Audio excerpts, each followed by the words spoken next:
Hello, welcome back to my channel. So this is Birdie Golfer, and today we are going to be discussing the swing changes that I'm trying to make at the moment during the off season with my golf pro Mike McKenzie from Edzell.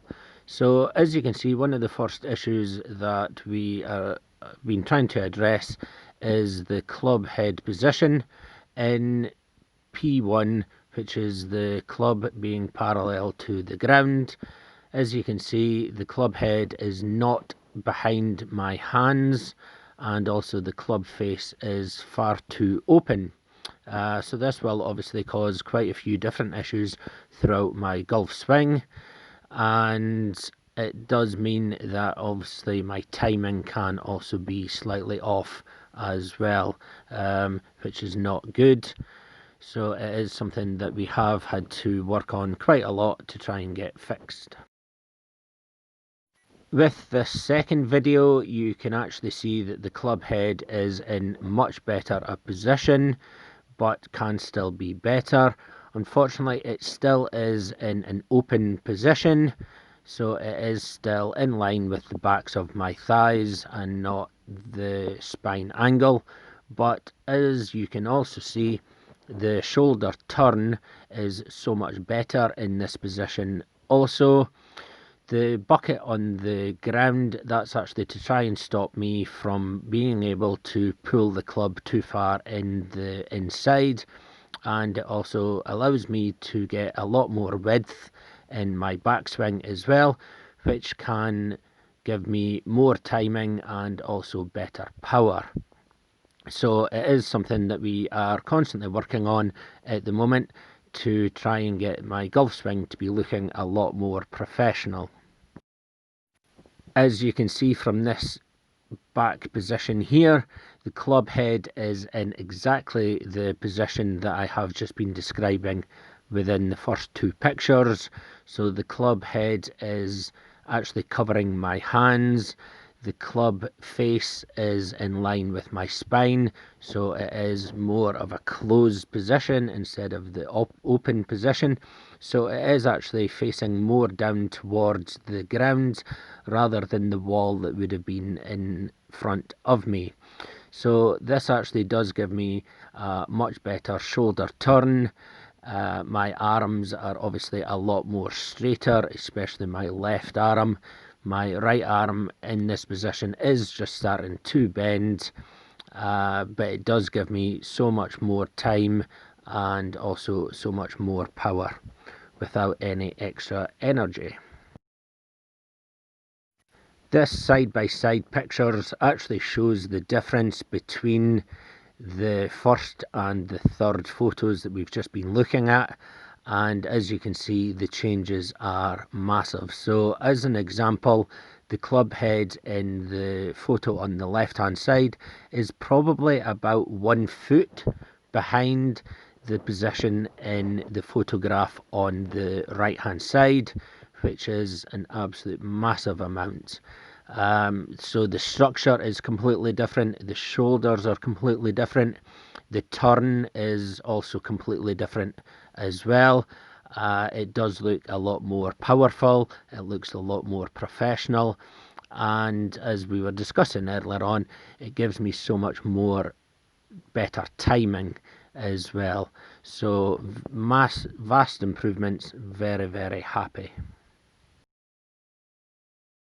The next issue that we found was that my hands were not coming up high enough. So the picture on the left is obviously Tiger Woods, the picture on the right is myself, and as you can see, the picture of Tiger Woods, his left arm is actually covering his right shoulder, which does give him a very nice triangle between his two forearms.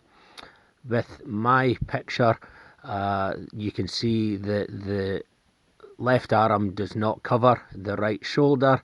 The triangle is obviously a lot smaller. The club is in a completely different position also. So that can cause so many different issues throughout my golf swing, and also does cause some issues regarding timing also. This photo here is actually the same golf lesson, but I have just removed my outer Gore-Tex top.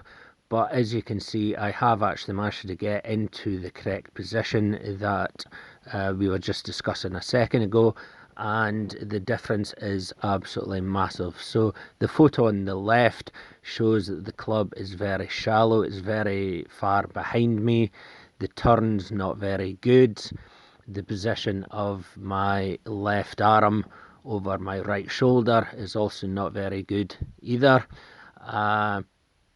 And yeah, it's just such a big difference. And the consistency of my ball striking, my ball flight now has changed dramatically. So it is something I need to keep working on, but the results are definitely there. This next series of photos is before and after the bunker. So as you can see, the top pictures is the before, and I had too much of a forward shaft lean. The club head, I was actually exposing the bounce to the sand, which was then obviously causing issues with ball contact. It also meant that I wasn't turning correctly through the golf ball either. Whereas, as you can see, the bottom left-hand picture, the club shaft is actually angled backwards. The ball position is slightly more further forward. The weight is also further forward as well. And because I'm not exposing the club head to the sand, I'm actually managing to turn a lot better through it. This photograph here shows the end of a swing on a 50-yard pitch shot. As you can see, I am perfectly balanced over my left heel and right toe. I have a C shape in my spine. I have a slightly curtailed follow through, almost like Tommy Fleetwood. My belt buckle and thighs are facing left of the target, so it shows I have fully rotated through, even though it is quite a short pitch shot. I believe I was either using a 56 or a 60-degree wedge, and my short game has dramatically improved after just doing these simple drills with Mike, and I'm very looking forward to the upcoming season due to this. Short video of the 50-yard pitch shot.